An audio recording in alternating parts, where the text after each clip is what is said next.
Hey everyone, welcome back to the channel. Today we're tackling a tricky question. What do you do when your tools for managing anxiety seem to make things worse or keep you stuck? It's a problem I see with people all the time.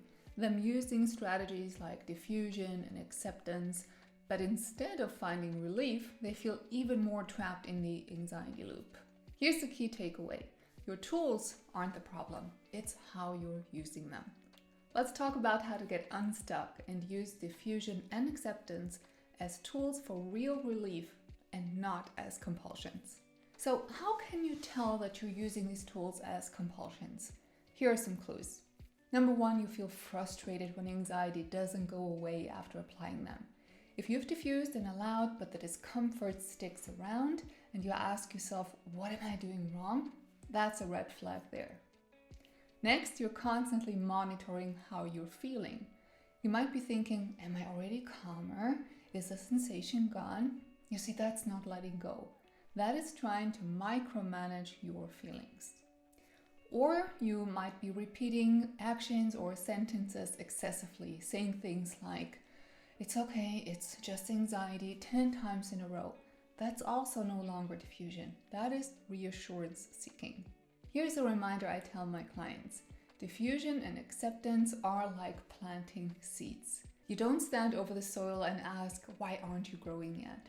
In the same way, you can ask yourself, am I trying to make a thought or a feeling go away with whatever tool or technique I'm applying right now? Am I standing over the soil trying to control the outcome? If your answer is yes, then drop it. Because even the greatest tools, whether it's the DARE steps, a breathing exercise, meditations, whatever you do, your tools will only ever be as effective as the intention behind them.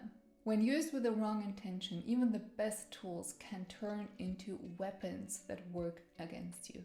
So let's talk about how you can use your tools or techniques in the right way. You see, diffusion is not about fixing, it's about only noticing. Noticing is different than striving for something. To practice this now, just drop into your body and see if you can notice something that you haven't noticed today.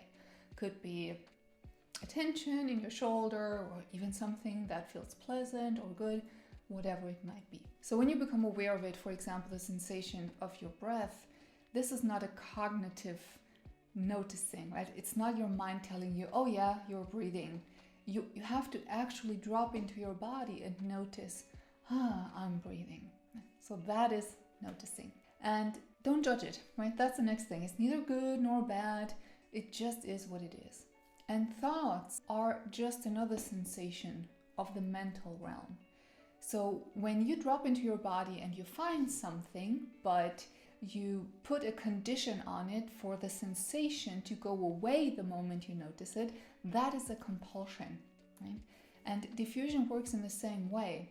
So when you notice something and then have this hidden agenda that diffusion should lead to a certain outcome, that's not diffusion, that's resistance and control in disguise. So why would I practice diffusion anyway if it doesn't change the sensation, you might ask? What's the point of doing it then? You see, because only in a state of diffusion can you see a thought for what it is. For what it is, a string of words, not a reality.